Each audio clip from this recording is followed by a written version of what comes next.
Welcome to the Story Learning Podcast, regular doses of language learning tips and motivation to help you become fluent in any language. With me, Olly Richards. For language programs, books, free resources, and much more, visit StoryLearning.com. Good morning, everybody. Welcome back to the I Will Teach You a Language podcast. Hope you're doing well wherever you are. Recently, we had our first Languages of London meetup in London, funnily enough. I think I mentioned this before. I wanted to, I live in London, right? And I wanted to create more stuff for language learners in London. So I've started this, I don't know, what is it? Organization, maybe? And we are trying to, got a bunch of really cool people involved, language fans here locally, and we're trying to, well, no, we're not trying, we are creating a community for people that like languages, and we're going to be putting on lots of different events and meetups and taster sessions, and hopefully maybe even language festivals and conferences in the future. So we had our first meetup the other day, depending on when you're listening to this, and we had lots of people come. We must have had like 50 or 60 people come, and it was a really great vibe and really exciting because it's the first one. And so there's lots more great stuff to come. So if you live in the UK or you visit the UK from time to time and you'd like to follow the group and get notifications about other events that we have, then go to languagesoflondon.com. That is the address, languagesoflondon.com, and you will, I don't know if you can sign up to the email list yet. I'm not sure what the status is, but in any event, there you'll find links to go to the meetup group and the Facebook group and all of that, so you can definitely follow along. Today, I want to give my thoughts and reactions to a post that came up in the Fluency Mastermind group, which is my Facebook group for you guys. You should join. Go to Facebook and search for Olly Richards Fluency Mastermind and join us. And it's a question that came up from Trisha. I won't give her surname. I haven't asked her this, actually, but I hope she doesn't mind me addressing this, because it was a public post after all. And I feel that it really strikes a tone and it touches on a subject that many people experience. And I think in many ways there's a very, very simple solution, but it doesn't always seem like it when you're trapped on the inside. So I'm going to read Trisha's post, or part of it, just to set the scene. She says, "Thank you everyone for being here and sharing. It really helps me to keep going. Sorry, this is a long post, but I need to share, or vent maybe is a better word. Can anyone relate to my frustrations this week? I was also sick, so that didn't help. Number 1, language partners who want to text back and forth on WhatsApp, in English mostly, my native language, all day long. Even when I'm at work or sick or should be sleeping. Texting me things like, 'Did you eat breakfast?' Or, 'Send me a picture of the cake cutting from your daughter's birthday party.' These are very, very nice people, but it's too much and doesn't help me learn my target language. I feel like I should have set up parameters for contact from the beginning. Number 2, I don't know enough for a conversation, so maybe I should only use paid teachers until I do. I need dialogue exercises, and most language partners aren't interested in doing exercises. So far, they've all been at a higher level in English than I am in my target language, and they just want to have real conversations. Number 3, I had a lesson today with a teacher whose philosophy about teaching is the exact opposite of mine. She wants to teach me as if I'm a native child in her country surrounded by the language. She wants me to memorize spoken sentences. I need to understand how words and sentences are put together. Her approach is immersion, and mine is grammatical.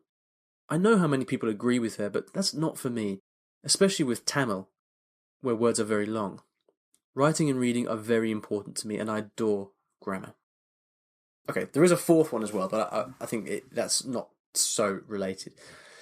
Now, I don't know if you're listening to this, and I mean, Trisha, maybe you're listening to this, you listen back to your own post, and I'd just like you to think for a second about what strikes you about this. Because for me, it's very, very clear. You know, there's a thing that's commonly said about email, for people that have a lot of email, which is this. Email is simply other people's agenda. All right, whenever you check your email, and many of us check our email multiple times a day, what you're doing is letting other people control your day. It's stuff that other people want from you.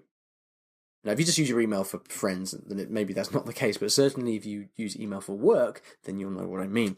And, you know, my what I was kind of screaming in my head as I was reading this from Trisha is like, you are letting other people determine your entire language learning agenda. And I think what's interesting is that all of the things that you're doing are potentially very, very good and very, very helpful. But the way that they are materializing is not. And so what I think what at the heart of this is the question of you dictating what you do and you being in control of your learning. So what I'd like to do is go through these 3 points and just give some comments on what I see is going on, and potentially a few solutions, because I think each one of these is something that you will relate to in your own learning. So number 1, language partners who want to text back and forth on WhatsApp. Now I know there's lots of WhatsApp language groups. I've been in language groups on WeChat, which is a Chinese-based group, and there's also Hello Talk and a few other things. And I think many of you will have done that as well. And I don't do it anymore, for the most part. And the reason is because it's just unfiltered, uncontrolled, notifications all day long, everyone kind of out for themselves, usually. But you have, at some point, you've agreed to join this text chat thing, either with one person or in a group, and you feel like you have, if you're a nice person, you feel an obligation to reciprocate, right? And to pay attention and be gracious to others. The problem is that not everybody's like that. You in this particular example, Trisha, you said you've got people who want to text back and forth in English all day long, asking you really mundane questions. And I think the reality is you've probably got a lot of people around the world who are looking for ways to, like, extremely motivated, dedicated, want to learn English, and that's fantastic. And WhatsApp group, WhatsApp is worldwide now. You can be, it doesn't matter what corner of the earth you're in, you can get free English practice, and people are so committed that they will use this and they'll exploit it and potentially also exploit you. And the thing is that you're obviously a very considerate person and you want to reply to people. I mean, I behave in a similar way. If I'm chatting to someone, whether it's somebody on WhatsApp or somebody that's just kind of messaged me out of the blue on Facebook and asked me a total random question, I feel torn inside if I don't reply.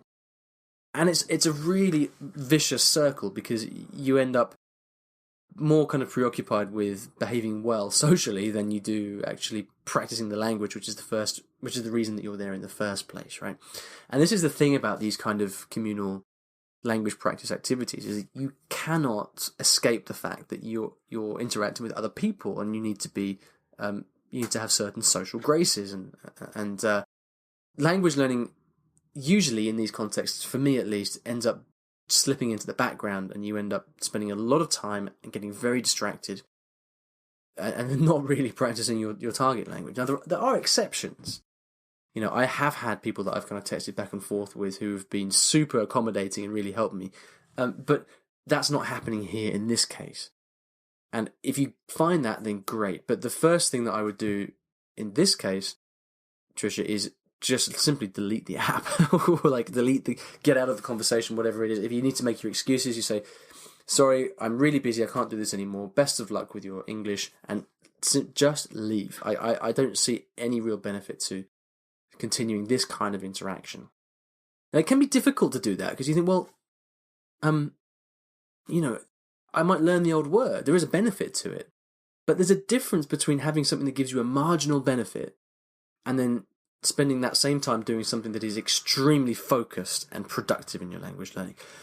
And one of the things I've been thinking about recently, that was actually spawned by a book called Deep Work by Cal Newport, which is really great, is that there's a lot to be said for rejecting anything in your life or in language learning that gives you a marginal benefit, because that still sucks up your time and attention. So get rid of anything that is not, that you don't say, yes, this is really, really awesome, and this is really, really helping me.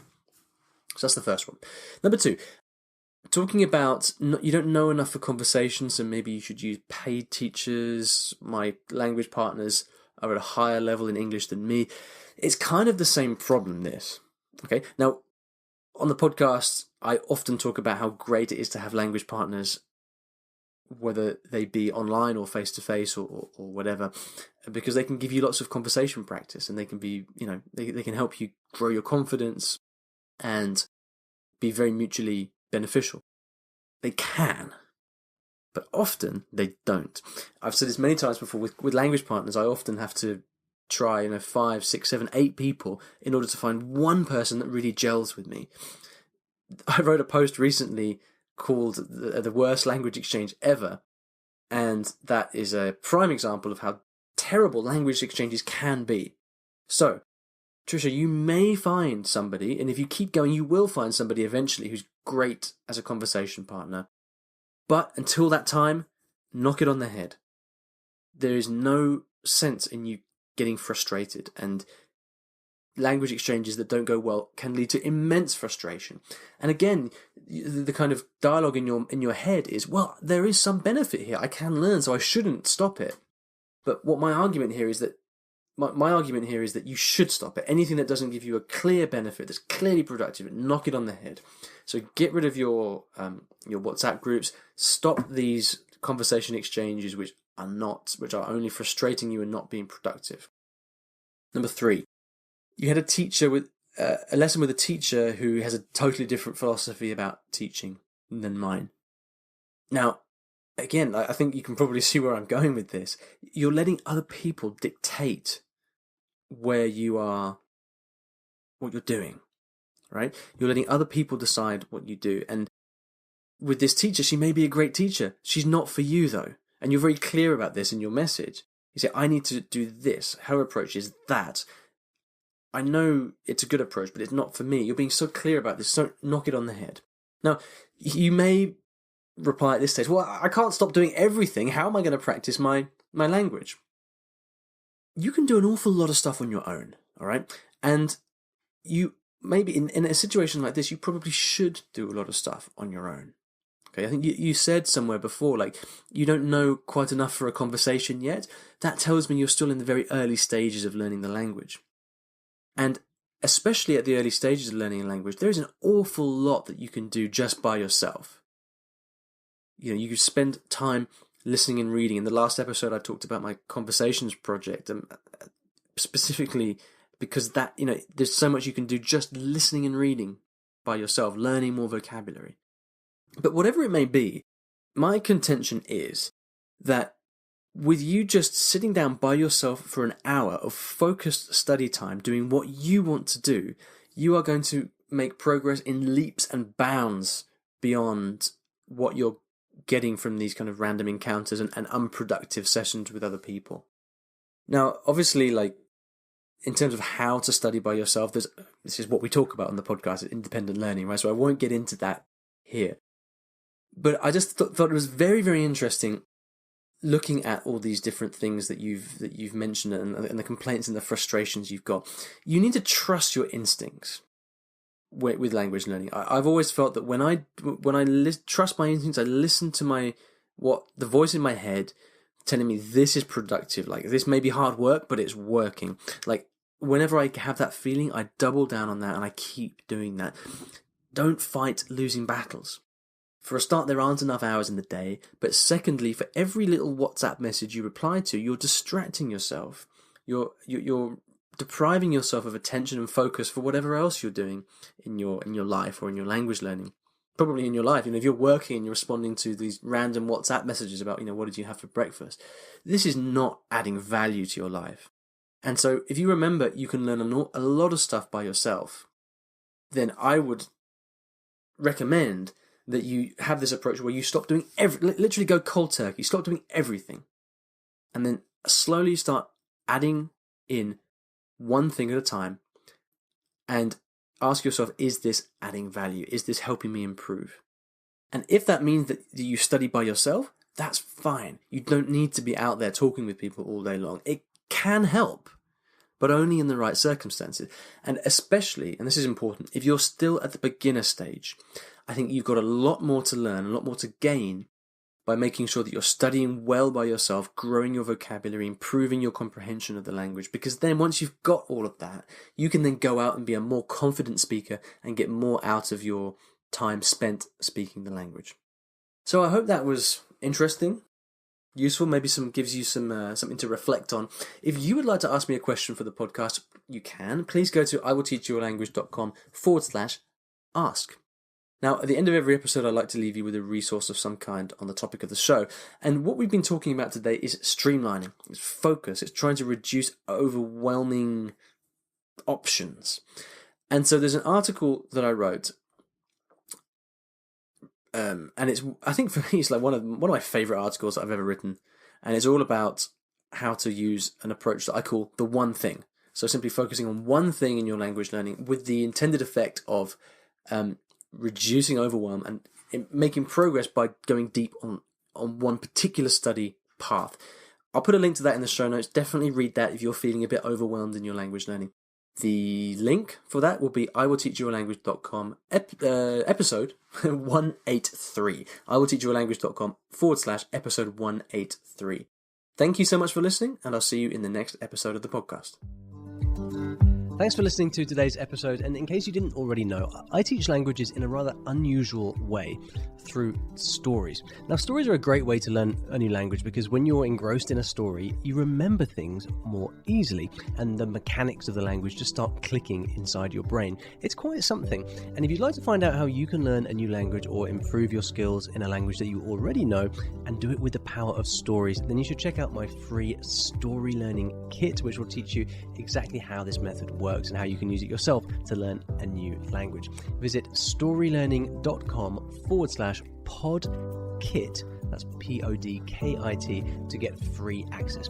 Inside, you'll find explanatory videos, masterclasses, worksheets, short stories to practice with, and much, much more. Once again, that is storylearning.com/podkit, PODKIT. And if you're lucky, you might also find a link in the podcast description or show notes of this episode.